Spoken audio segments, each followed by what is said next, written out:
ठीक है, तो ये अपन को समझ में आ गया कि CCl4 का और SF6 का हाइड्रोलाइसिस क्यों नहीं होता। CCl4 का और SF6 का हाइड्रोलाइसिस क्यों नहीं होता। ठीक है, चलो इसके बाद में कुछ अलग हाइड्रोलाइसिस वाले एग्जाम्पल देखते हैं, थोड़ा सा डिफरेंट। तो जैसे एक एग्जाम्पल है PCl3 का हाइड्रोलाइसिस। अगर PCl3 का हाइड्रोलाइसिस कराएं तो इसके रिएक्शन वाटर से कराएंगे। तो यहाँ अगेन वही फॉस्फोरस पे आएगा प्लस का 3, Cl पे आएगा माइनस का 1, H पे आएगा प्लस का 1 और OH पे आएगा माइनस का 1। प्लस जुड़ेगा माइनस से, माइनस जुड़ेगा प्लस से। ठीक है, तो ये आ जाएगा 3Cl माइनस को न्यूट्रलाइज करने के लिए 3H प्लस ले लो, तो ये आएगा 3HCl प्लस। ये आ जाएगा POH का होल थ्राइस। अब POH का होल थ्राइस, इसका स्ट्रक्चर क्या हो जाएगा, ये आ जाएगा POH, OH और OH। अब फॉस्फोरस में क्या होता है, यहाँ टोटोमेरिज्म परफॉर्म होता है। क्या परफॉर्म होता है, टोटोमेरिज्म। ये थोड़ा सा स्पेशल केस है।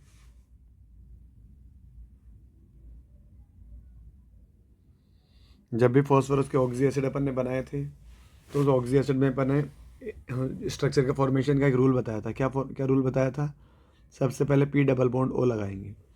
तो बस यहाँ क्या होगा, उसी P डबल बॉन्ड O के देखो, यहाँ ऑक्सीजन के पास क्या है, लोन पेयर, और फॉस्फोरस के पास क्या है, वैकेंट ऑर्बिटल। तो ये ऑक्सीजन अपना लोन पेयर किसको डोनेट कर देगा, फॉस्फोरस को। जब ये अपना लोन पेयर फॉस्फोरस को डोनेट करेगा तो ऑक्सीजन पे क्या चार्ज आएगा, ऑक्सीजन पे चार्ज आएगा पॉजिटिव। ये आ जाएगा P, इधर आ जाएगा OH, इधर आ जाएगा OH। फॉस्फोरस ने एक्सेप्ट किया तो इस पे आएगा नेगेटिव चार्ज, ऑक्सीजन पे आएगा पॉजिटिव चार्ज।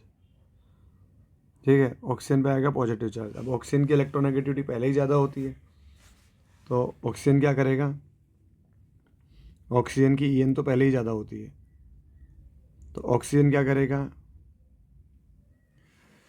पॉजिटिव चार्ज आने से इसकी ऑक्सीजन की इलेक्ट्रोनेगेटिविटी पहले ही ज़्यादा होती है। अब पॉजिटिव चार्ज आने से इसकी EN बढ़ हो गई। जब इसकी EN बढ़ जाएगी तो ये क्या होगा, ऑक्सीजन क्या करेगा, इस हाइड्रोजन के इलेक्ट्रॉन को अपनी ओर ड्रैग कर लेगा, अपनी ओर ड्रैग कर लेगा और इसे H प्लस बना के रिलीज़ कर देगा, H प्लस बना के रिलीज़ कर देगा। और ये जो H प्लस होगा यही कहाँ चला जाएगा, इस फॉस्फोरस के पास चला जाएगा। तो इसका स्ट्रक्चर क्या बन गया, ये आ गया P डबल बॉन्ड O, एक OH पहले से है, दूसरा OH पहले से है, और एक क्या बन गया इसके पास में, एक इसके पास में क्या बन गया, ये PH बॉन्ड डायरेक्ट बन गया, क्योंकि P पे है नेगेटिव है और यहाँ से हाइड्रोजन H प्लस की फॉर्म में रिलीज़ हुआ है, तो वो H प्लस P नेगेटिव के साथ जाकर अटैच हो जाएगा। तो ये ध्यान रखो, ये इसका फाइनल प्रोडक्ट होगा। इसे बोलते हैं फॉस्फोनिक एसिड या phosphorous acid, phosphorous acid. Simple है। इसके बाद में नेक्स्ट एग्जांपल ट्राई करते हैं।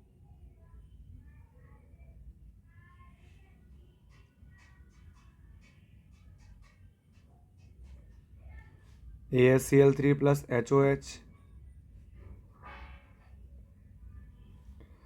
यहाँ AS पे आ जाएगा प्लस का 3, Cl पे आ जाएगा माइनस का 1, H पे आ जाएगा प्लस 1, OH पे आ जाएगा माइनस 1।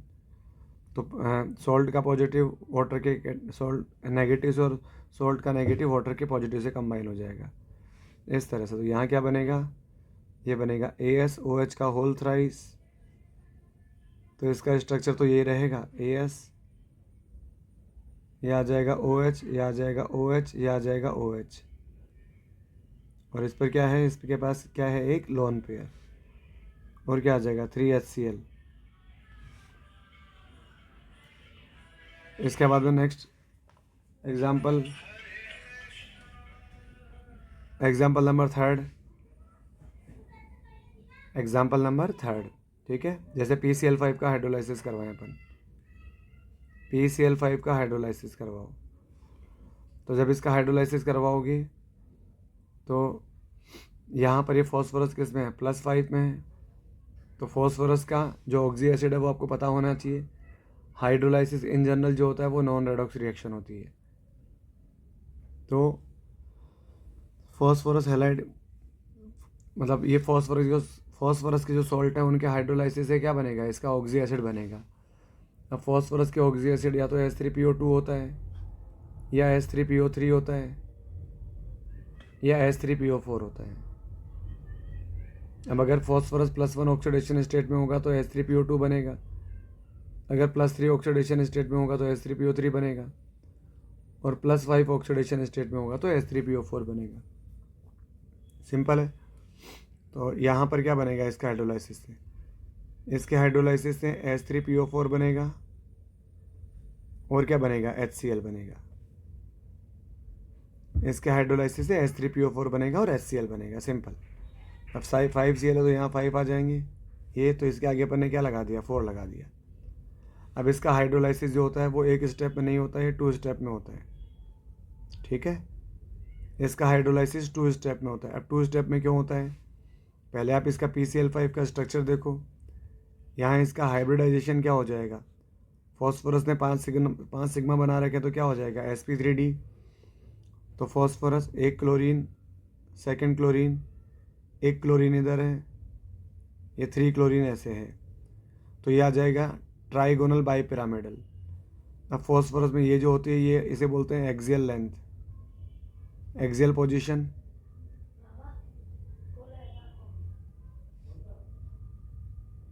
और ये क्या था, ये क्या है, इक्वेटोरियल पोजीशन। Equatorial position. ठीक है। अब यहाँ जो बॉन्ड लेंथ होती है ना, बॉन्ड लेंथ वो एक्सियल पोजीशन की ज़्यादा होती है इक्वेटोरियल पोजीशन से, या इक्वेटोरियल लेंथ से ज़्यादा होती है। अब जो बॉन्ड लेंथ ज़्यादा होगी वो जल्दी ब्रेक होगा। तो सबसे पहले तो क्या होगा यहाँ पर, सबसे पहले इसका हाइड्रोलाइसिस होगा और ये 2 Cl हट जाएंगे। तो ये वाला 2 Cl अगर हट जाएंगे, ये वाला Cl और ये वाला Cl, ये 2 Cl हट जाएंगे। ठीक है, तो 2 Cl हटेंगे सबसे पहले।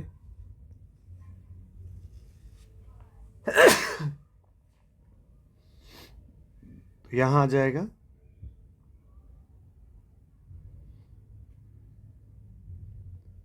H2O। तो ये दोनों Cl हट के यहाँ से 2 HCl बन के बाहर निकल जाएगा, और उनकी जगह क्या आ जाएगा, ऑक्सीजन आ जाएगा। तो सबसे पहले P डबल बॉन्ड हो, ये Cl, Cl और Cl। पहला तो ये बनेगा यहाँ पर फर्स्ट स्टेप में। तो ठीक है, ये क्या है, स्टेप 1। अब इसके बाद में फर्दर हाइड्रोलाइसिस होगा, स्टेप 2।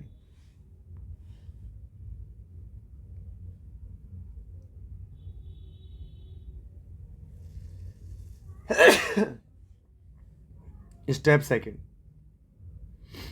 तो यहाँ 3 HCl और रखें, 3 Cl और रखें, तो यहाँ 3 HOH और आ जाएगा। अब 3 HOH क्या हो जाएगा, यहाँ से 3 HCl बाहर निकल जाएगा। अब अगर 3 HCl बाहर निकल गया तो उनकी जगह क्या आ गया, OH आ गया। तो P डबल बॉन्ड हो, ये आ जाएगा OH, OH और OH। ठीक है, इस तरह से यहाँ पर फाइनली ये बनेगा अपने पास। और ये क्या है बेटा, दिस इज H3PO4। H3PO4 क्या होता है, फॉस्फोरिक एसिड,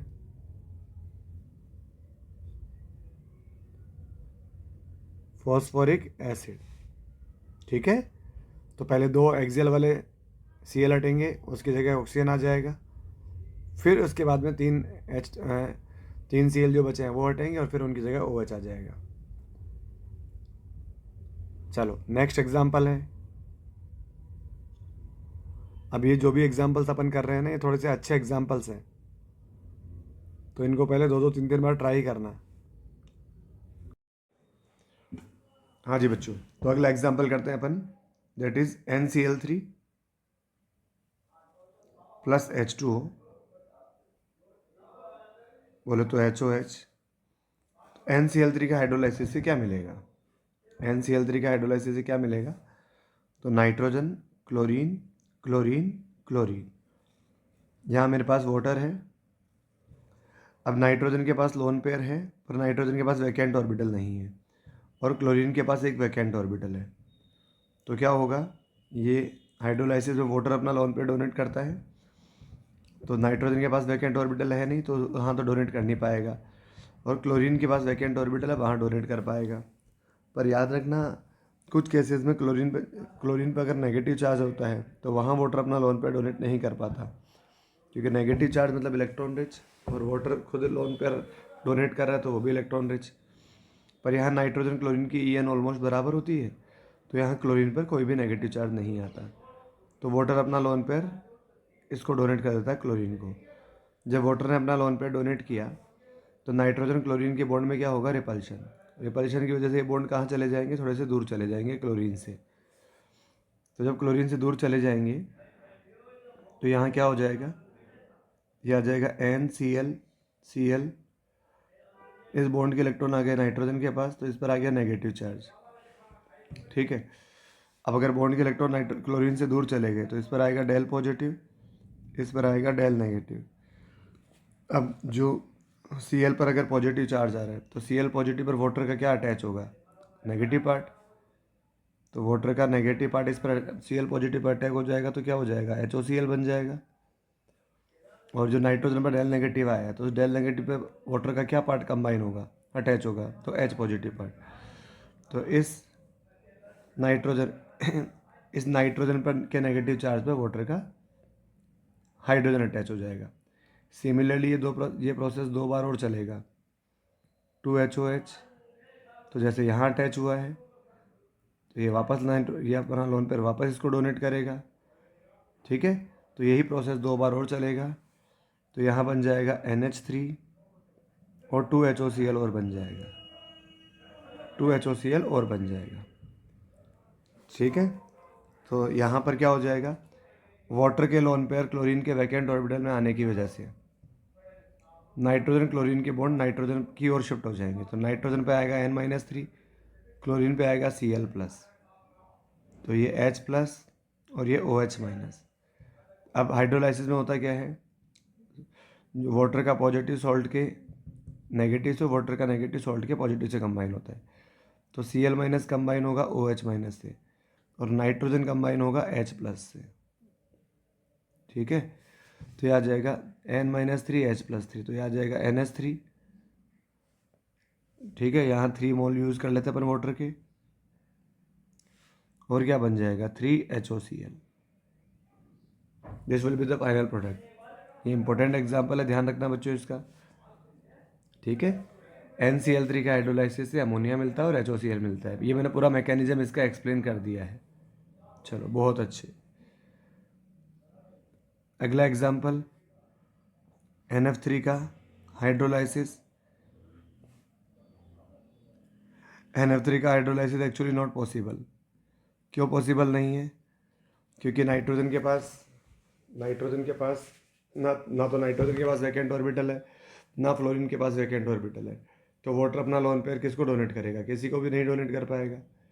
ठीक है, तो यहाँ नो हाइड्रोलाइसिस या नो रिएक्शन, यहाँ किसी भी तरह का हाइड्रोलाइसिस नहीं होगा। ठीक है, देख लें एक बार इस क्वेश्चन को अच्छे से, क्लियर है। चलो, इसके बाद में नेक्स्ट अगला एग्जाम्पल आता है SbCl3 and BiCl3 having more ionic character। ठीक है, ऐसा क्यों है, अकॉर्डिंग टू फजान रूल।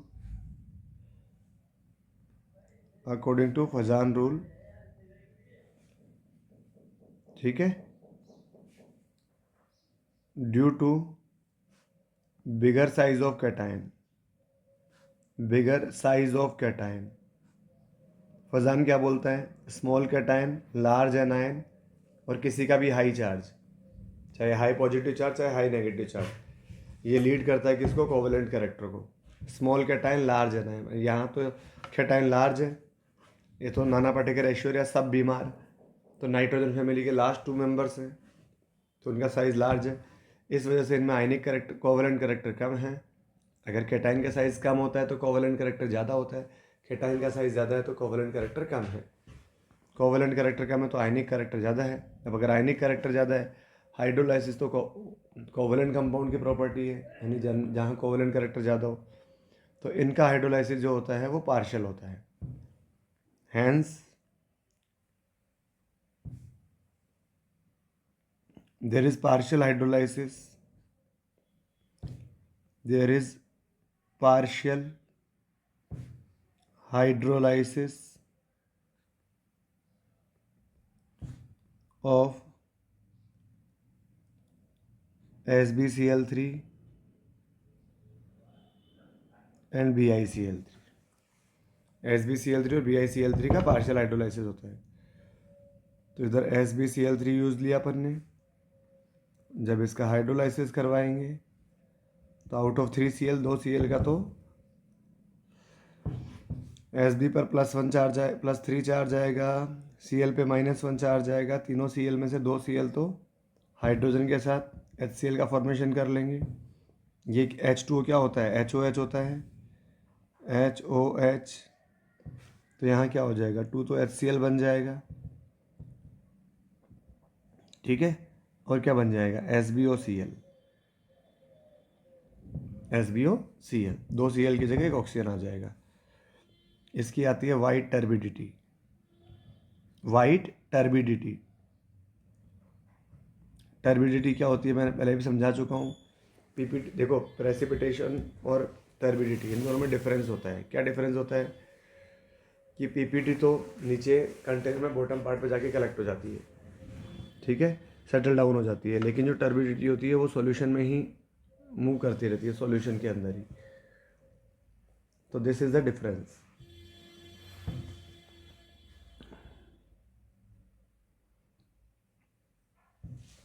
ठीक है,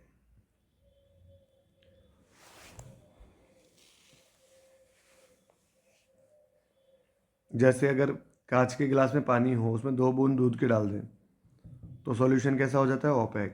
तो उसी ऐसे ही ओपेक सॉल्यूशन को क्या बोलते हैं, टर्बिडिटी बोलते हैं। सिमिलरली SbCl3 की जगह जैसे BiCl3 होगा, उसका भी हाइड्रोलाइसिस क्या होगा, पार्शियल ही होगा, ठीक है। तो यहाँ पर अगेन HOH आएगा, यानी H2O आएगा, ये 2 तो HCl बना लेगा, और जो 2 Cl गए उनकी जगह क्या आ जाएगा, ऑक्सीजन आ जाएगा। This is BiOCl, again white turbidity, white turbidity. हाँ जी,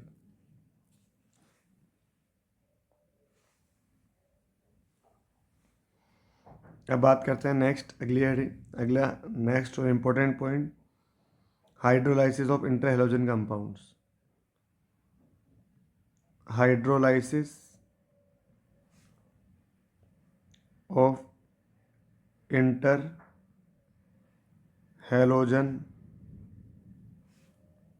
कंपाउंड्स।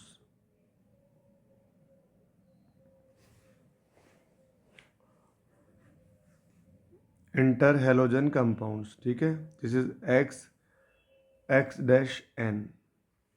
देखो, इंटरहैलोजन कंपाउंड क्या होता है, X-N। यहाँ पर इस पहले वाले पर पॉजिटिव +N आएगा और इस दूसरे वाले पे क्या आएगा, -N आएगा। तो इसका मतलब नेगेटिव चार्ज किस पर आता है, मोरियन पर। तो ये जो X' है, X' जो है, क्योंकि पहले वाले पर पॉजिटिव चार्ज आता है, बाद वाले पर नेगेटिव चार्ज आता है। अपन कोई भी कंपाउंड लिखते हैं वो उसको इसी तरह से रिप्रेजेंट करते हैं कि शुरू में कैटाइन लिखते हैं, बाद में एनाइन लिखते हैं। तो X' बाद में लिखा हुआ है, इस पर नेगेटिव चार्ज आएगा, ये क्या आएगा, मोरियन। और X पर पॉजिटिव चार्ज आ रहा है तो ये क्या आ जाएगा, -En। मोरियन और -En, इस तरह से, ठीक है। तो अपन इसके बहुत सारे एग्जाम्पल ट्राई करते हैं।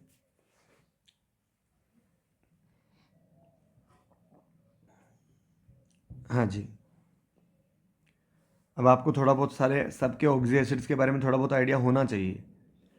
जैसे क्लोरीन है, क्लोरीन के oxy acid HClO, HClO2, HClO3,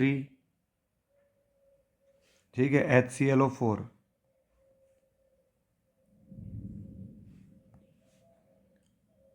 क्योंकि हाइड्रोलाइसिस जो होता है वो in general non redox reaction होती है। ये +1 है, ये +3 है, ये +5 है, ये +7 है, ठीक है। तो यहाँ जैसे एक एग्जाम्पल ले तो यहाँ पर जैसे ClF ले लेते हैं। जैसे अगला एग्जाम्पल है ClF3। जैसे अगला एग्जाम्पल है ClF5 या ICl5 या ICl3। जब इनका हाइड्रोलाइसिस कराओगे तो हाइड्रोलाइसिस तो कितना सिंपल प्रोसेस है यार। हाइड्रोलाइसिस में वाटर का कैटायन कंपाउंड के एनायन से, तो देखो F पर आएगा -1, Cl पे आएगा +1, H पर आएगा +1, Cl OH पे आएगा -1। तो एक तो बन जाएगा साफ साफ HF और एक बन जाएगा HOCl, ठीक है। यहाँ क्लोरीन पे आएगा +3, F पे आएगा -1, तो ये आ जाएगा HOH। अब ये F माइनस तो कंबाइन हो जाएगा H+ से और OH- कंबाइन हो जाएगा Cl से, ठीक है। तो यहाँ Cl+3 में है, उसका हाइड्रोक्साइड बनेगा, यानी नॉन मेटल का हाइड्रोक्साइड क्या होता है उसका ऑक्सी एसिड। नॉन मेटल का हाइड्रोक्साइड क्या होता है उसका ऑक्सी एसिड। तो यानी Cl का +3 वाला ऑक्सी एसिड बनेगा। तो Cl का +3 वाला ऑक्सी एसिड कौन सा होता है? HClO2 होता है। तो यहाँ एक तो क्या बनेगा, HF बनेगा, और क्या बनेगा, HClO2 बनेगा। सिंपल, ये +3 वाला ऑक्सी एसिड बन गया। यहाँ ClF5 है, अगेन इसका हाइड्रोलाइसिस करवाएंगे, तो यहाँ Cl पे क्या आएगा +5। ये किससे कनेक्ट होगा? वाटर के OH- से। इसका मतलब ये नॉन मेटल का हाइड्रोक्साइड बनेगा। नॉन मेटल का हाइड्रोक्साइड क्या होता है उसका ऑक्सी एसिड। तो Cl का +5 वाला ऑक्सी एसिड कौन सा होता है? Cl का +5 वाला ऑक्सी एसिड होता है HClO3। और बाकी तो F- वाटर के H+ से कंबाइन होगा तो क्या बन जाएगा? HF। सिमिलरली ICl3, इसका अगर हाइड्रोलाइसिस कराओगे तो ये H+, Cl-, आयोडीन पे आएगा +3। आयोडीन +3 वाटर के OH- से कंबाइन होगा। अगर वाटर के OH- से कंबाइन होगा तो आयोडीन के हाइड्रोक्साइड यानी नॉन मेटल के हाइड्रोक्साइड क्या बनेंगे? उसके ऑक्सी एसिड। नॉन मेटल के हाइड्रोक्साइड बनेंगे जो क्या होता है उसका ऑक्सी एसिड। अगर अगर आयोडीन के ऑक्सी एसिड बनेंगे तो आयोडीन का +3 वाला ऑक्सी एसिड कौन सा होता है? HiO3 होता है। +3 वाला सॉरी HiO2 होता है। और क्या बनेगा? H+Cl- से कंबाइन होगा तो क्या बनेगा? HCl। तो बस आप याद रखना, इन general hydrolysis is a non redox reaction. Non redox reaction इस तरह चलता जाएगा। जैसे मान लो IF7 है, अगर अब IF7 का हाइड्रोलाइसिस करवाऊँ तो बिल्कुल सिंपल है। ये F पर नेगेटिव यानी कि H+ से जुड़ेगा तो एक तो क्या बनेगा? HF बनेगा। और ये आयोडीन के इसमें +7 में ये OH- से कंबाइन होगा तो आयोडीन का हाइड्रोक्साइड बनेगा। नॉन मेटल, आयोडीन एक नॉन मेटल है। नॉन मेटल का हाइड्रोक्साइड क्या होता है उसका? Oxy acid. तो आयोडीन का +7 वाला ऑक्सी एसिड बनेगा। और +7 वाला ऑक्सी एसिड क्या होता है? HiO4। HiO4 simple. चले, इसके बाद में नेक्स्ट ट्राई करते हैं हाइड्रोलाइसिस में। अगला point, hydrolysis of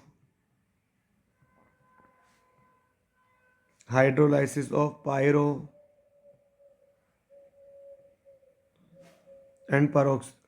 and peroxy acid, peroxy acids। Hydrolysis of pyro and peroxy acids. तो जैसे एक एग्जांपल है, मान लो H2S2O7। अगर इसका मुझे हाइड्रोलाइसिस करवाना है तो हाइड्रोलाइसिस तो आप सबसे पहले आप इसका ऑक्सीडेशन स्टेट निकालें। यहाँ सल्फ़र का ऑक्सीडेशन स्टेट तो हाइड्रोजन का +2, सल्फ़र का 2x, माइनस का 14 = 0। तो यहाँ से x = कितना आ जाएगा? +6। तो यहाँ सल्फ़र किस में है? +6 में। अगर आप इसका हाइड्रोलाइसिस करवाओगे तो सल्फर का +6 नॉन मेटल +6 में है, हाइड्रोलाइसिस से इसका ऑक्सी एसिड बनेगा। तो सल्फर का +6 वाला ऑक्सी एसिड कौन सा होता है? H2SO4, oxy acid of sulphur,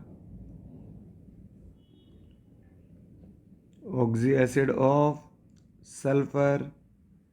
sulphur की जो दो बहुत कॉमन ऑक्सी एसिड है H2SO3 और H2SO4, ये +4 में है और ये +6 में है, simple.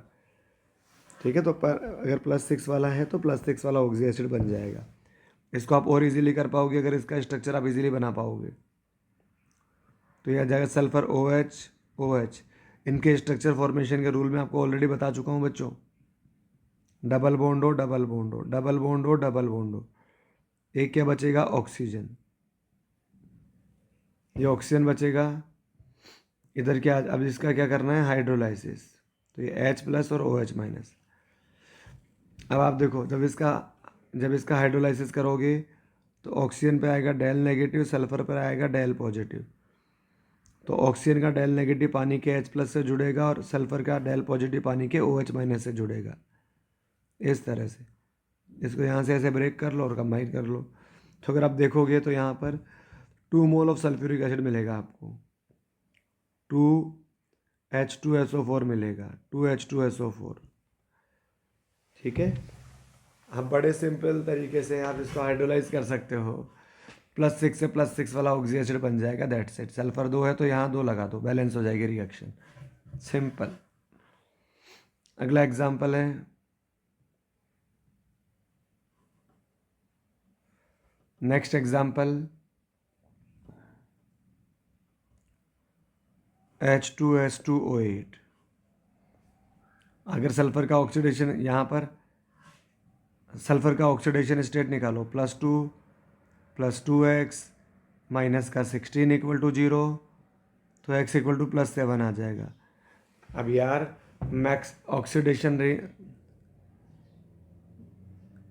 Oxidation state range of oxygen family, oxygen family के आउटर मोस्ट ऑर्बिट में कितने इलेक्ट्रॉन होते हैं? 6। तो अपना ऑक्टेट कंप्लीट करने के लिए 2 तो गेन कर लेगा और मैक्सिमम 6 लूज कर सकता है, तो -2 + 6 हो सकता है। अब इसका ऑक्सीडेशन स्टेट जो +6 हो सकता है, मैक्सिमम +7 आया कैसे? इसका मतलब ये क्या है? गलत है। ठीक है, ये गलत है। इसका मतलब इसमें if oxidation state is appears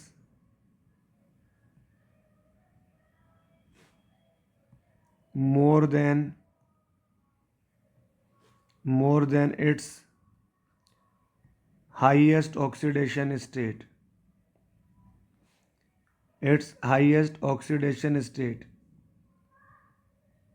then it means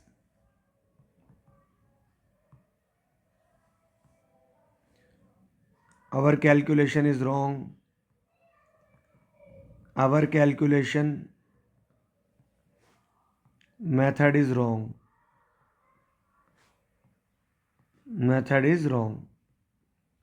अपन ने कुछ ऑक्सीजन जो -1 के हैं इसमें उसको भी -2 कंसिडर करके कैलकुलेट किया है, जो कि गलत है। ठीक है, तो ऐसे हर केस में जो उनका एक्चुअल ऑक्सीडेशन स्टेट आता है वो उसका हाईएस्ट ऑक्सीडेशन स्टेट ही आता है। Then its actual oxidation state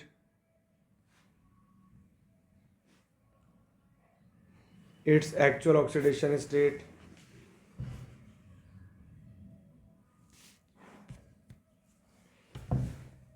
its actual oxidation state is equal to highest oxidation state। ठीक है, and in such molecule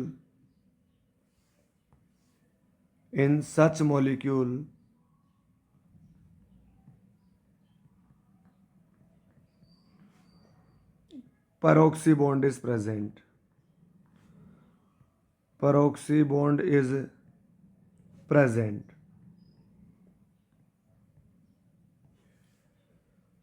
ठीक है, trick.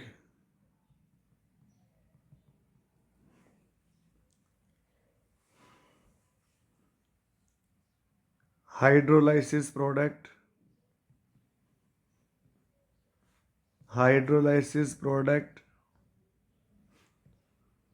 of such oxy acid, of such oxy acid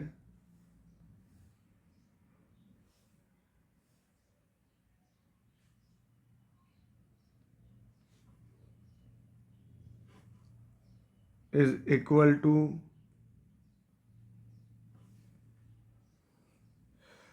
is equal to नहीं, is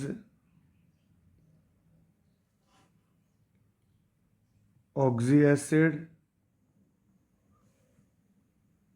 of highest oxidation state and H2O2, and H2O2 simple. इसका मतलब अब अगर H2S2O8 इसका हाइड्रोलाइसिस करोगे, अभी तो मैं ट्रिक बता रहा हूँ, तो ये +6 में है एक्चुअल में, तो यहाँ एक तो बनेगा +6 वाला ऑक्सी एसिड H2SO4 और एक बनेगा H2O2, ये बनेगा यहाँ पर। बैलेंस करने के लिए आप यहाँ 2 से मल्टीप्लाई कर लोगे, ठीक है, और टोटल हाइड्रोजन 6 हो गए, तो यहाँ आप 2 से मल्टीप्लाई कर लोगे और अब चेक करोगे तो आई थिंक सब कुछ बैलेंस हो चुका होगा।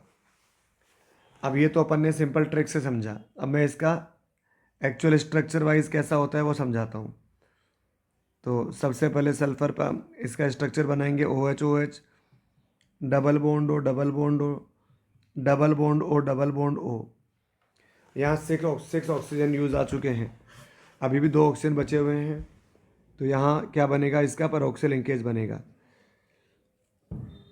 अब क्या करना है अपने को इसका हाइड्रोलाइसिस करना है। तो देखो यहाँ बीच वाले ऑक्सीजन पे क्या आएगा, डेल नेगेटिव, और करस्पॉन्डिंग सल्फर पे क्या आएगा, डेल पॉजिटिव। तो ये पानी के H+ और OH- से कंबाइन हो जाएगा, तो O नेगेटिव पानी के H+ से जुड़ेगा और S पॉजिटिव पानी के OH- से जुड़ेगा। तो एक तो स्ट्रक्चर क्या बनेगा यहाँ पर इसका, ये बनेगा OH S double bond O, double bond O, OH, और पीछे क्या बन रहा है, S इधर आ जाएगा OH double bond O, double bond O। ये क्या बन गया भाई, ये बन गया H2SO4। ये क्या बन गया, H2SO4, और ये पीछे क्या बन गया, H2SO5, H2SO5, ठीक है। अब इसमें अभी एक परऑक्सी लिंकेज और है, अभी भी इसमें परऑक्सी लिंकेज है, तो इसका हाइड्रोलाइसिस और हो सकता है। तो इसमें सल्फर पर आएगा डेल पॉजिटिव, ऑक्सीजन पर आएगा डेल नेगेटिव, ठीक है। अब ये अगेन वही पानी का, ये पानी में एक पर आएगा H+ और एक पर आएगा OH-, तो सल्फर का पॉजिटिव पानी के OH- से कंबाइन होगा और O का नेगेटिव पानी के H+ से कंबाइन होगा। तो यहाँ फर्दर क्या बनेगा इसके हाइड्रोलाइसिस से, अगर इसका हाइड्रोलाइसिस करें तो फर्दर क्या बनेगा, एक बनेगा S double bond O, double bond O, right में आ जाएगा OH, लेफ्ट में आ जाएगा OH, और क्या बन जाएगा HOOH। तो what is this, this is H2O2, what is this, this is H2SO4, ठीक है। इस तरह से ये इसका कंप्लीट प्रोसेस है हाइड्रोलाइसिस का। लेकिन अपने को इतना इतना लेंदी हाइड्रोलाइसिस नहीं करना है, अपन को तो बिल्कुल सिंपल तरीके से सोल्व करना है। अगर किसी ऑक्सी एसिड का ऑक्सीडेशन स्टेट उसकी मैक्सिमम से ज़्यादा आ रहा है, तो इसका मतलब उसमें परऑक्सी लिंकेज है, और अगर किसी में परऑक्सी लिंकेज है तो उसके हाइड्रोलाइसिस से 2 प्रोडक्ट बनेंगे, एक तो H2O2 बनेगा और एक हाईएस्ट ऑक्सीडेशन स्टेट वाला ऑक्सी एसिड बनेगा, ठीक है। ओके,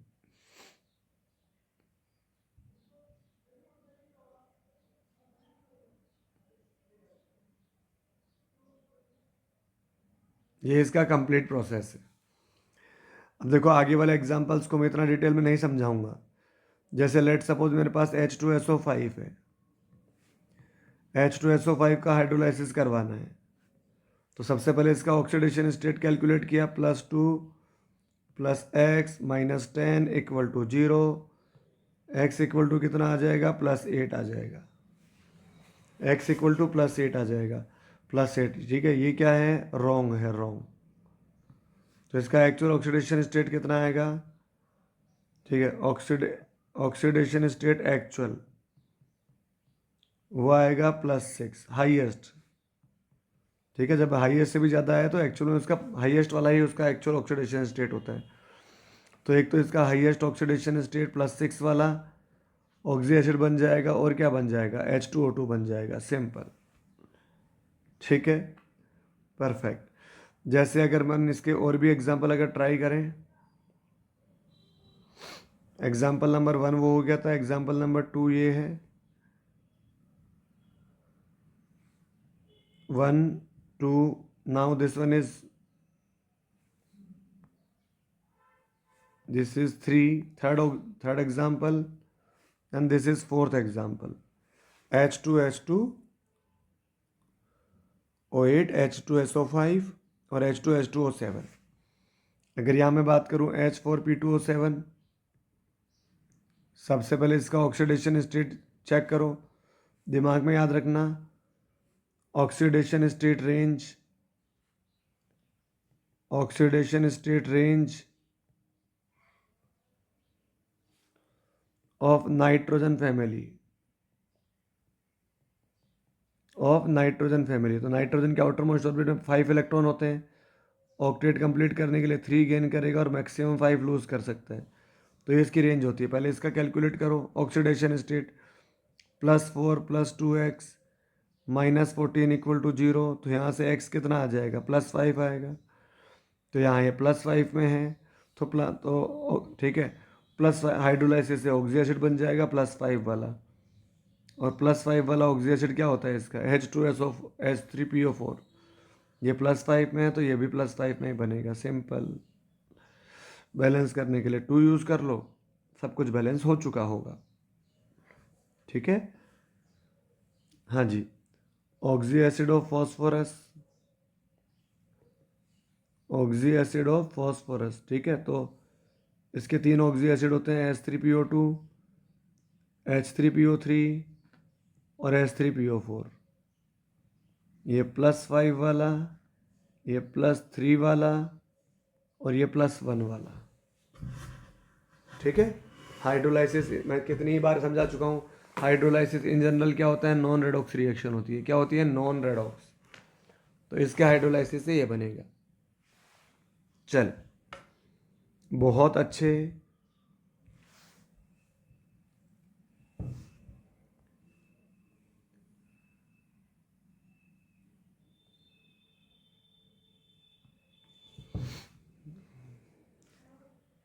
नेक्स्ट पॉइंट आता है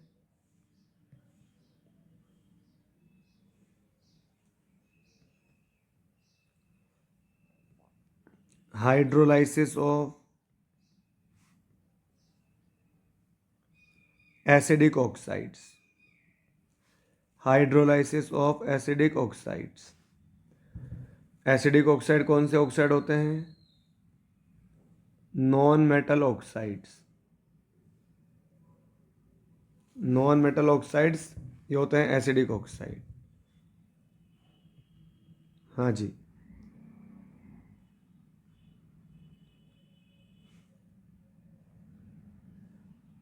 नॉन मेटल ऑक्साइड की रिएक्शन अगर आप वाटर से कराते हैं, ठीक है, नॉन मेटल ऑक्साइड क्या होता है, एसिडिक ऑक्साइड, एसिडिक ऑक्साइड। तो नॉन मेटल ऑक्साइड को अगर आप वाटर से हाइड्रोलाइज करवाते हैं, रिएक्शन कराते हैं, तो यहाँ क्या बनेगा, इसका ऑक्सी एसिड बनेगा। ऑक्साइड की रिएक्शन अगर वाटर से कराते हैं तो यहाँ बनेगा non metal hydroxide, non metal hydroxide. और नॉन मेटल के हाइड्रोक्साइड होते क्या हैं, ये उसके ऑक्सी एसिड होते हैं। क्या होते हैं बेटा, ऑक्सी एसिड होते हैं, ऑक्सी एसिड। हाँ जी, और यहीं पर अगर मेटल का ऑक्साइड होता तो मेटल ऑक्साइड, मेटल ऑक्साइड कैसे होते हैं, बेसिक ऑक्साइड, ठीक है। और इसका रिएक्शन, जब इसकी रिएक्शन वाटर से कराओगे तो इसका बनेगा मेटल हाइड्रोक्साइड, मेटल हाइड्रोक्साइड। और मेटल हाइड्रोक्साइड क्या होते हैं, ये तो बेस ही होते हैं। हाँ जी, metal hydroxide of same oxidation state, non metal hydroxide of same oxidation state. In general hydrolysis एक नॉन रेडॉक्स रिएक्शन है, लेकिन अगर कहीं कहीं उसका ऑक्सीडेशन स्टेट चेंज होगा तो फिर उसे अपन हाइड्रोलाइसिस बोलने के बजाय उसे क्या बोलेंगे अपन, फिर उसे अपन रेडॉक्स रिएक्शन बोलेंगे। क्या बोलेंगे, रेडॉक्स रिएक्शन बोला जाएगा। चलो परफेक्ट, अगला ट्राई करते हैं। जैसे बहुत सारे एग्जाम्पल हैं, जैसे SO2 है, इसका हाइड्रोलाइसिस करवाओ।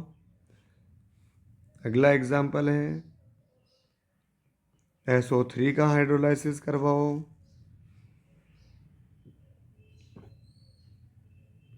Cl2O7 का हाइड्रोलाइसिस करवाओ। N2O5 का हाइड्रोलाइसिस करवाओ।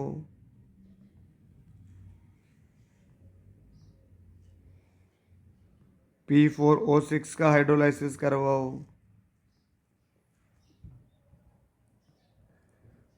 P4O10 का हाइड्रोलाइसिस करवाओ।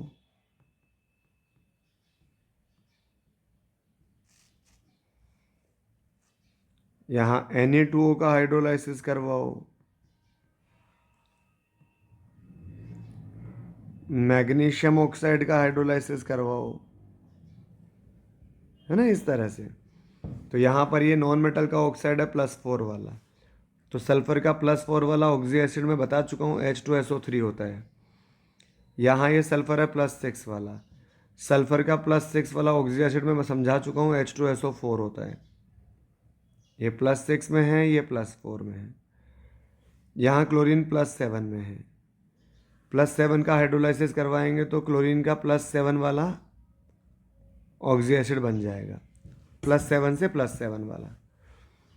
यहाँ नाइट्रोजन +5 में, अब नाइट्रोजन के जो ऑक्सी एसिड होते हैं या तो HNO2 होता है या HNO3 होता है, जो इन जनरल बहुत ज़्यादा यूज़ आते हैं। तो ये +3 वाला है, ये +5 वाला है, ठीक है। हाँ जी, तो यहाँ +5 से +5 का ऑक्सीडेशन ऑक्सी एसिड बन जाएगा। +5 वाला क्या होता है, HNO3। तो यहाँ पर ये +5 में, बैलेंस करने के लिए तो 2 से मल्टीप्लाई कर लेना, सब कुछ बैलेंस हो जाएगा। यहाँ 2 से मल्टीप्लाई कर लेना, बैलेंस हो जाएगा। नेक्स्ट, यहाँ फॉस्फोरस किस में है, +3 में है। अब आप कैलकुलेट करके देखो बेटा, 4x - 12 = 0, तो x = कितना आएगा, +3। यहाँ 4x - 10 = 0, -20 सॉरी, = 0, तो x कितना आएगा, +5। यहाँ +5, +3 वाले का +3 वाले ऑक्साइड का अगर आप हाइड्रोलाइसिस कराओगे तो +3 का ऑक्सीडेशन स्टेट मिलेगा, वो क्या होता है, ऑक्सी एसिड मिलेगा, वो क्या है, H3PO3। अगर नॉन मेटल का ऑक्साइड +5 ऑक्सीडेशन स्टेट में फॉस्फोरस का, उसका हाइड्रोलाइसिस कराओगे तो +5 का ऑक्सी एसिड बनेगा। फॉस्फोरस का +5 वाला कौन सा होता है, H3PO4। अभी अभी ऊपर बताया मैंने इसे तीनों। अब ये Na2 है, तो मेटल के ऑक्साइड है, मेटल के ऑक्साइड से क्या बनेगा, मेटल का हाइड्रोक्साइड। अब Na पर प्लस होता है तो OH माइनस, प्लस और माइनस कंबाइन हो जाएंगे आपस में। 2 सोडियम है तो 2 लगा लो। मैग्नीशियम पर कितना चार्ज, मैग्नीशियम ऑक्साइड की रिएक्शन वाटर से कराओगे तो मेटल के ऑक्साइड, मैग्नीशियम में प्लस का 2 चार्ज होता है, इसका हाइड्रोक्साइड बनेगा तो OH पे -1 इधर 2 इधर, तो क्या बनेगा यहाँ से बनेगा MgOH का होल ट्वाइस, MgOH का होल ट्वाइस। तो इस तरह अपन मेटल ऑक्साइड और नॉन मेटल ऑक्साइड के का हाइड्रोलाइसिस कर सकते हैं। बस इनके ऑक्सी एसिड का थोड़ा सा आइडिया होना चाहिए आपको। बहुत अच्छे। जैसे अपन यहाँ P4O6 की और P4O10 की अगर स्ट्रक्चर बनाना चाहें, अगर इनका स्ट्रक्चर बनाना चाहो तो यह आ जाएगा। जब भी सेंट्रल एटम 3 या 3 से ज़्यादा होता है तो इन जनरल वहाँ साइक्लिक स्ट्रक्चर बनता है। तो यह आ जाएगा phosphorus oxygen, phosphorus oxygen, phosphorus oxygen, phosphorus oxygen.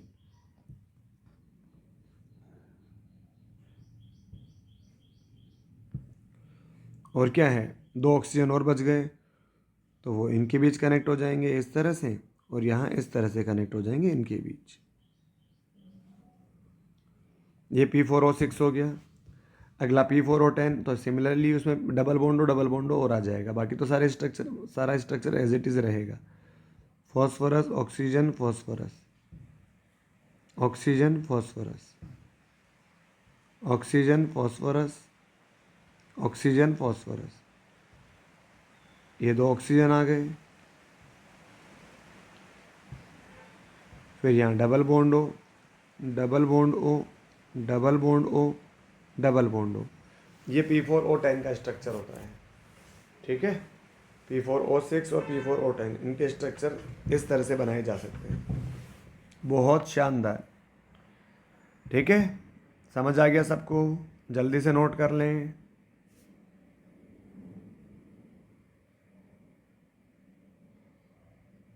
चलो बच्चों, इसके बाद में नेक्स्ट है हाइड्रोलाइसिस ऑफ जिनोन फ्लोराइड्स।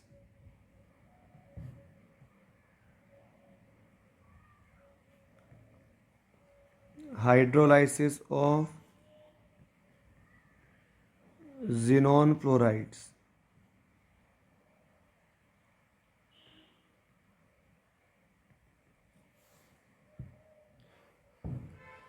तो मोस्ट इम्पोर्टेंट,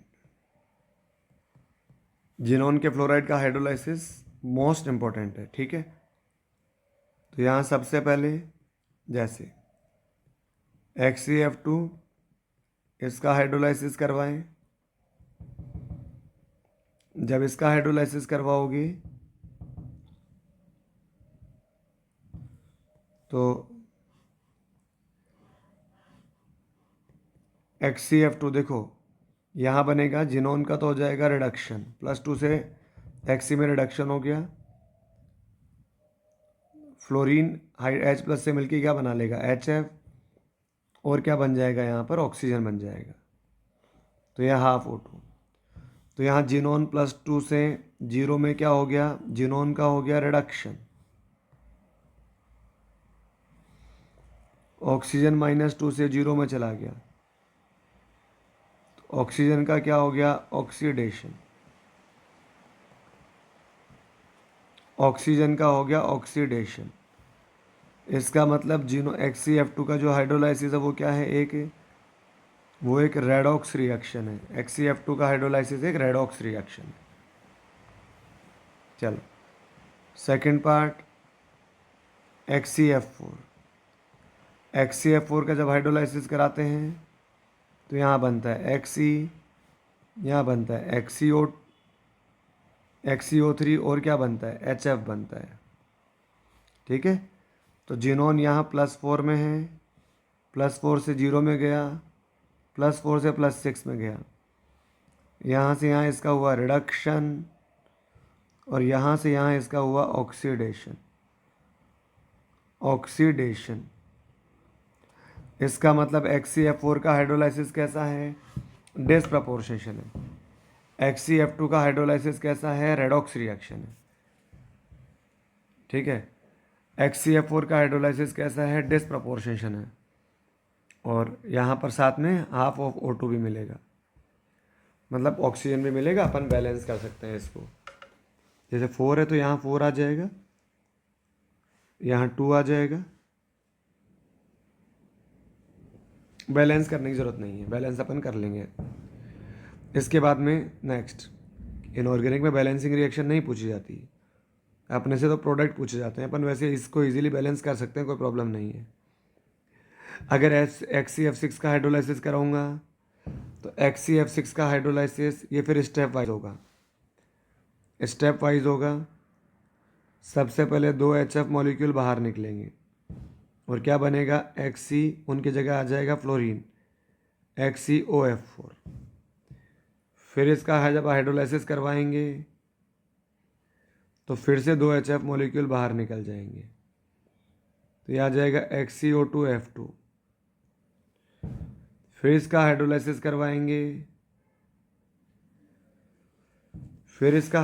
करवाएंगे, तो फिर फाइनली 2 HF मॉलिक्यूल और बाहर निकल जाएंगे और फाइनल प्रोडक्ट बन जाएगा XCO3।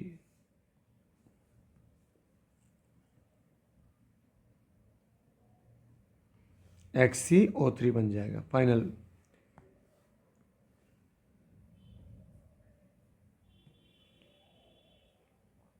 तो ये इसके हाइड्रोलाइसिस प्रोडक्ट्स हैं। इसका मतलब जिनोन का कंप्लीट हाइड्रोलाइसिस जब यहाँ से यहाँ करोगे तो फाइनल प्रोडक्ट क्या बनेगा, XCO3 बनेगा। XCO3 बनेगा। 3H2O यूज़ कर लोगे, -6HF बाहर निकल जाएगा। This is overall reaction. तो भाई इसका मतलब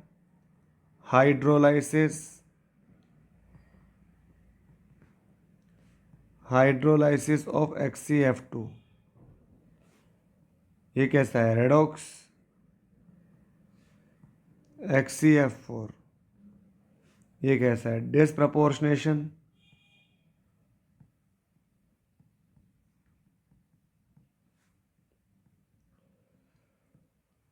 डिसप्रपोर्शनेशन।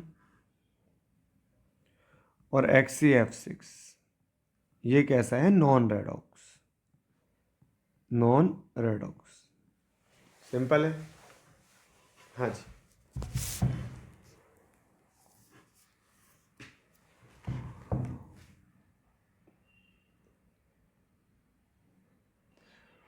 ये ऊपर वाले क्या थे, पार्शियल हाइड्रोलाइसिस थे XCF6 में, और ये क्या है, कंप्लीट हाइड्रोलाइसिस है। Complete hydrolysis. हाँ जी। नेक्स्ट अगला बहुत एक इम्पोर्टेंट पॉइंट है, hydrolysis of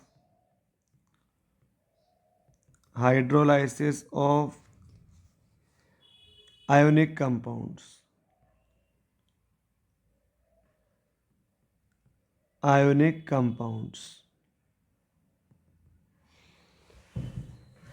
hydrolysis of ionic compounds, ठीक है। हाँ जी, हाँ जी बच्चों, हाइड्रोलाइसिस ऑफ आयोनिक कंपाउंड्स, ठीक है। तो अब जैसे इसमें अपन बात करते हैं, सबसे पहले जैसे आयनिक कंपाउंड अपने पास कार्बाइड्स, ठीक है। कार्बाइड्स क्या होते हैं, carbon atom having negative charge.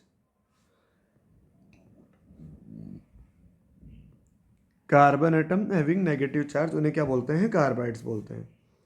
Hydrolysis में तो अपने को पता ही है कि कंपाउंड का पॉजिटिव चार्ज वाटर के नेगेटिव पार्ट से कंबाइन होता है, कंपाउंड का नेगेटिव पार्ट वाटर के पॉजिटिव पार्ट से कंबाइन होता है।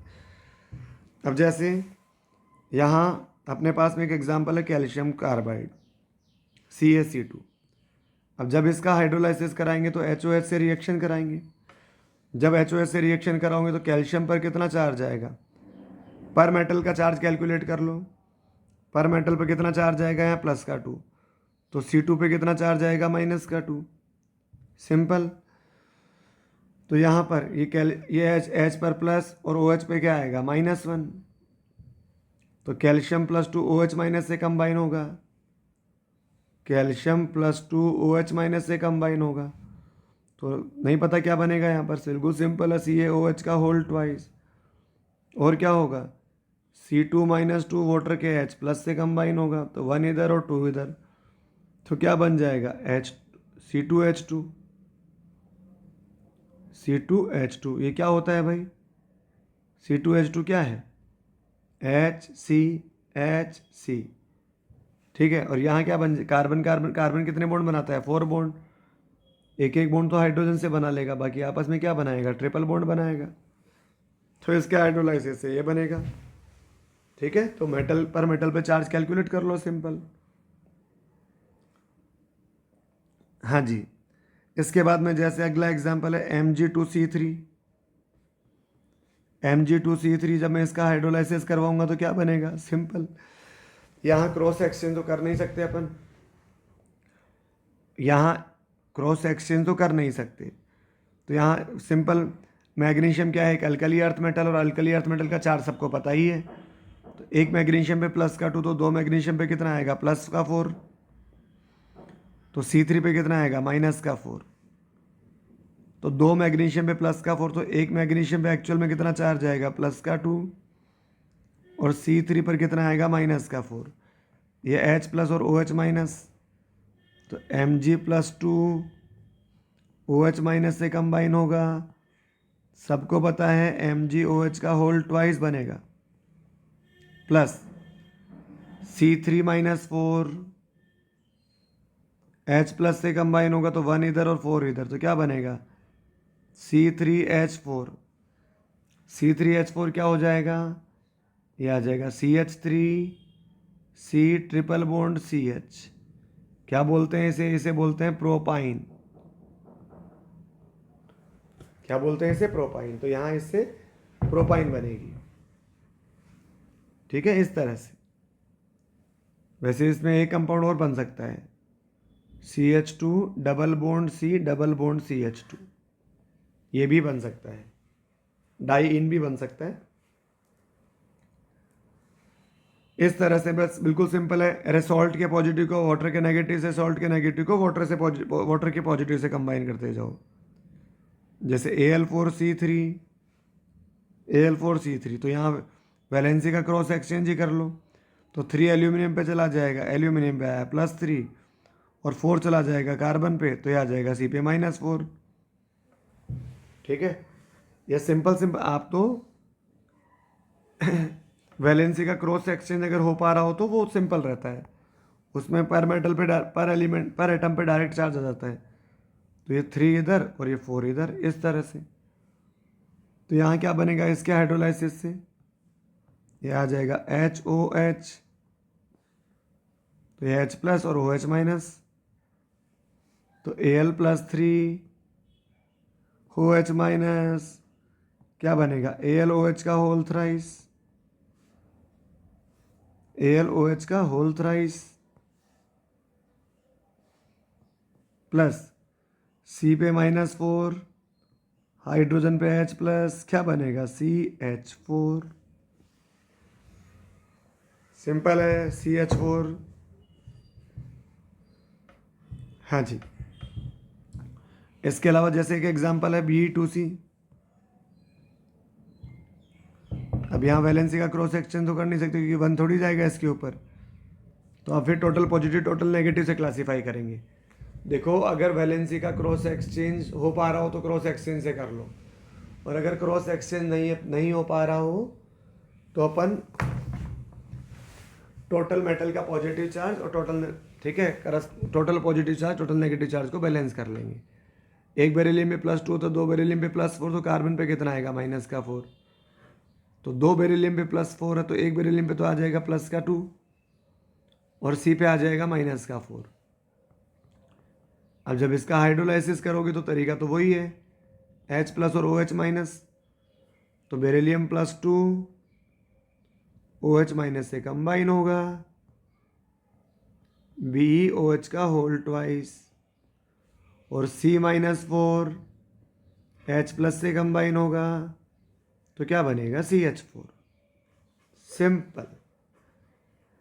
इस तरह पर मेटल कार्बाइड का हाइड्रोलाइसिस कर सकते हैं। अगर वैलेंसी का क्रॉस एक्सचेंज कर पाओ तो क्रॉस एक्सचेंज कर लो, ठीक है, वरना टोटल मेटल के positive charge, total non metal के नेगेटिव चार्ज को सेपरेट आउट कर लो और फिर उनका हाइड्रोलाइसिस कर लो। ठीक है, हाँ जी, हाँ जी।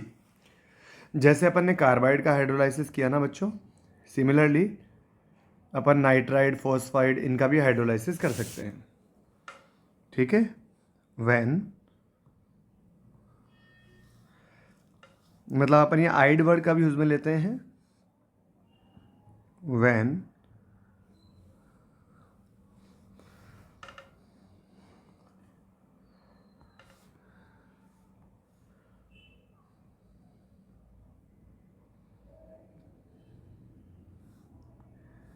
something is wrong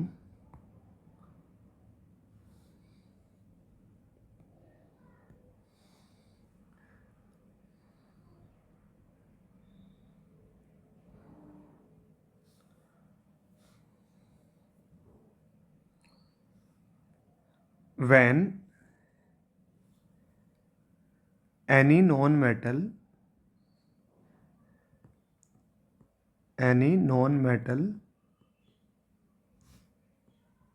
is in, just a minute. चलो अब इसमें एक पॉइंट आता है, तो एक नोट करके लिखिए। When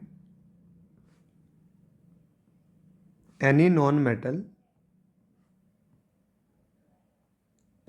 metal is in its lowest oxidation state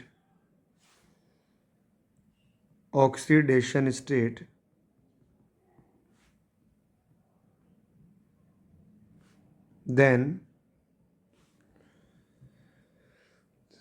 suffix ide is used।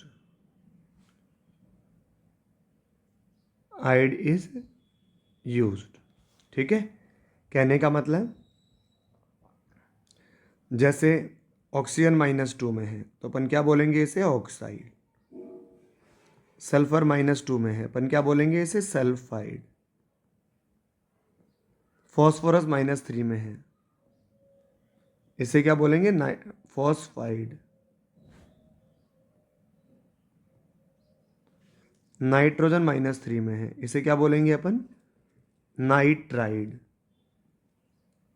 ठीक है, इस तरह से OH- को क्या बोलते हैं अपन हाइड्रोक्साइड।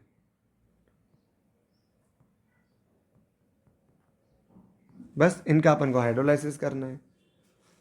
तो अगर इनका हाइड्रोलाइसिस करना है तो सिंपल है, जैसे फॉर एग्जांपल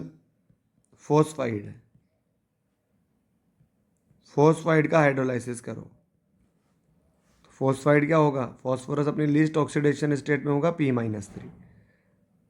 जैसे Ca3P2 है, अब इसका हाइड्रोलाइसिस करना है, HOH से रिएक्शन करवानी है, तो यहाँ कैल्शियम पर वैलेंसी का क्रॉस एक्सचेंज कर लो, कैल्शियम पे +2 और P पर -3, H पर +1 और OH पे -1, तो ये क्या आ जाएगा कैल्शियम +2 OH -1 क्या बनेगा CaOH का होल ट्वाइस प्लस P पे -3 H पे +1 क्या बनेगा PH3।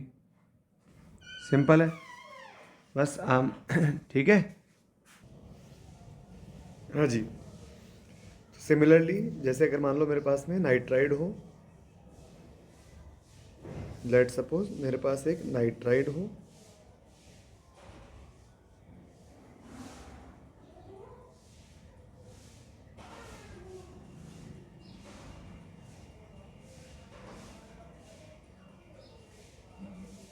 नाइट्राइड क्या होता है N-3,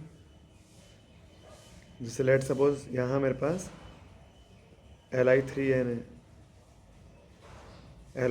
है या Mg3n2 है। अब यहाँ जब मैं इसका हाइड्रोलाइसिस कराऊंगा HOH, इसका हाइड्रोलाइसिस कराऊंगा HOH, तो यहाँ लिथियम किस में है, लिथियम +1 में है, नाइट्रोजन -3 में है, मैग्नीशियम +2 में है, नाइट्रोजन -3 में है। H प्लस और OH माइनस, H प्लस और OH माइनस, ठीक है। प्लस जुड़ेगा माइनस से, माइनस जुड़ेगा प्लस से, तो एक बनेगा LiOH, एक बनेगा NH3। सिमिलरली यहाँ एक बनेगा MgOH का होल ट्वाइस और एक बनेगा NH3। इस तरह से अपन इनका हाइड्रोलाइसिस कर सकते हैं, ठीक है। नाइट्राइड हो गया, फॉस्फाइड हो गया, ऐसे ही हाइड्राइड हो सकता है। सिमिलरली यहाँ हाइड्राइड हो सकता है, जैसे हाइड्राइड्स कैसे क्या होता है, हाइड्रोजन पे -1, तो यहाँ मान लो मेरे पास में NaH है। अब अगर NaH का हाइड्रोलाइसिस कराओगे तो HOH से इसकी रिएक्शन कराओगे, तो यह आ जाएगा Na पर +1 और OH पे -1, H पे +1 और OH पे -1, तो ये बनेगा NaOH और क्या बनेगा H2। अगर यहाँ मान लो CaH2 हो, CaH2 कैल्शियम हाइड्राइड, इसे क्या बोलते हैं, इसे हाइड्रोलिथ भी बोलते हैं, हाइड्रोलिथ भी बोला जाता है। कैल्शियम पर +2 और H पे क्या आ जाएगा -1, ये 1 इधर चला जाएगा, 2 इधर आ जाएगा, तो H पे +1 और OH पे क्या आ जाएगा -1, तो CaOH का क्या बनेगा होल ट्वाइस और क्या बनेगा H2। सिंपल, यहाँ बैलेंस कर लोगे, यहाँ 2 से मल्टीप्लाई कर लोगे। अगर इजीली बैलेंस हो जाए तो बैलेंस कर दो, वरना इनऑर्गेनिक में बैलेंसिंग के बारे में ज़्यादा कोई नहीं पूछता। सिमिलरली चलो अब इसी में एक नया पॉइंट और आता है, hydrolysis of non metal and halogens. Hydrolysis of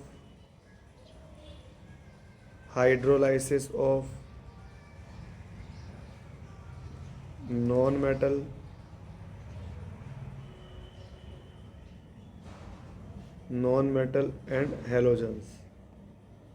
hydrolysis of non metals and halogens, अगर कभी अच्छा क्वेश्चन आता है तो यहाँ से पूछा जा सकता है। हाँ जी, जैसे अगर फ्लोरीन का अपन हाइड्रोलाइसिस करवाएं, फ्लोरीन की रिएक्शन वाटर से करवाएं, तो फ्लोरीन इलेक्ट्रोकेमिकल सीरीज़ अगर आपने पढ़ी है, नहीं जब पढ़ोगे तो पता लगेगा कि फ्लोरीन जो होता है वो इलेक्ट्रोकेमिकल सीरीज़ में सबसे नीचे आता है, मतलब उसका SRP हाईएस्ट होता है। अब फ्लोरीन का SRP अगर हाईएस्ट है तो ये इसका खुद का क्या हो जाएगा, रिडक्शन हो जाएगा, ये तो चला जाएगा HF के अंदर, और पानी का हो जाएगा ऑक्सीडेशन, पानी में ऑक्सीजन का हो जाएगा ऑक्सीडेशन। तो fluorine is the only non metal that can oxidise water. और यहाँ क्या होता है, बहुत स्मॉल अमाउंट में ओजोन भी मिलता है। फ्लोरीन इज़ द, एक पॉइंट नोट करते हैं, fluorine is the only non metal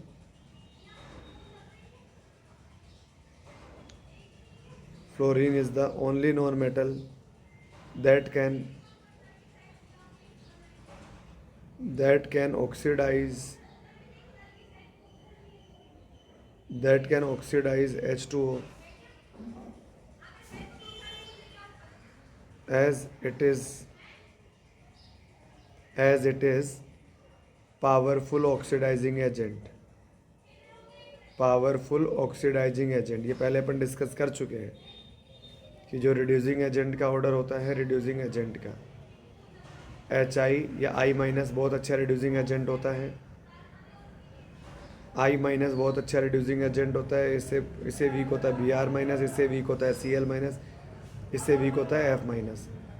और अगर ऑक्सीडाइजिंग एजेंट की बात करी जाए तो I2 सबसे घटिया ऑक्सीडाइजिंग एजेंट है, इससे अच्छा है Br2, इससे अच्छा है Cl2, इससे अच्छा है F2। ठीक है, तो ये अपन ध्यान रखेंगे भाई। हाँ जी, इसी में एक पॉइंट हो रहा था कि other halogen and non metal undergo other non metal and halogen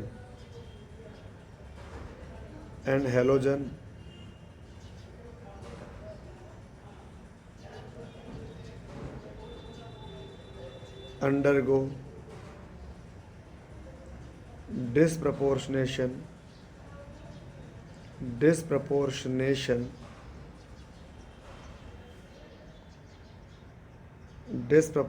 with water।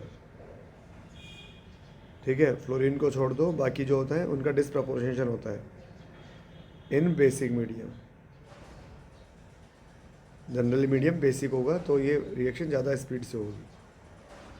ठीक है, अब यहाँ अगर डिस्प्रपोर्शनेशन होता है तो इसको हाइड्रोलाइसिस के बजाय अपन क्या बोलते हैं, रेडॉक्स रिएक्शन बोलते हैं।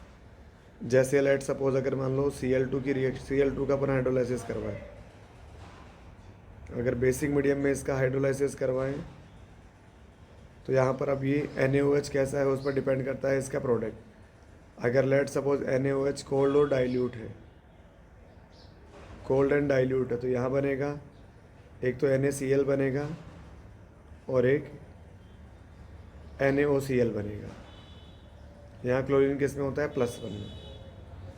अगर सिमिलरली यहाँ Cl2 में NaOH जो है, अगर NaOH कोल्ड और डाइल्यूट की बजाय हॉट एंड कॉन्सेंट्रेटेड होता, हॉट एंड कॉन्सेंट्रेटेड, तो यहाँ एक तो NaCl बनेगा ही बनेगा, और क्या बनेगा, और बनेगा NaClO3।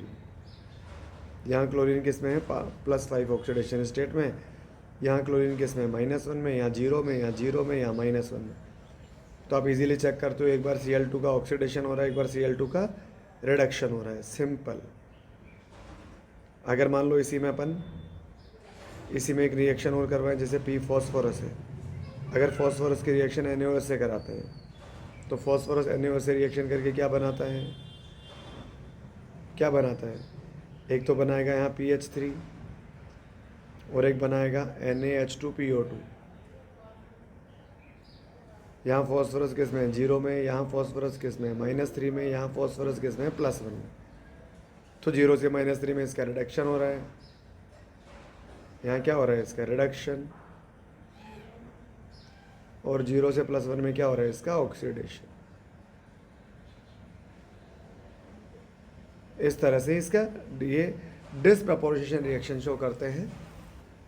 सिमिलरली सल्फर जो होता है वो भी डिस्प्रपोर्शनेशन रिएक्शन शो करता है। ठीक है, हाँ जी। तो इस तरह से अपन ने आज ये टॉपिक कंप्लीट किया, हाइड्रोलाइसिस। ठीक है, अब अपन मेनली जो मेजर टॉपिक्स है वो तो कंप्लीट कवर कर चुके हैं। अब अपन इसके बाद में अब ब्लॉक वाइज स्टडी पढ़ेंगे। जैसे पहले बोरोन फैमिली पढ़ा, फिर कार्बन फैमिली पढ़ेंगे, फिर nitrogen family, oxygen family, fluorine family, है ना, हेलो इनर्ट गैसेस, इस तरह से। चलो, तो काफ़ी आज के लिए। ओके, थैंक यू बच्चों।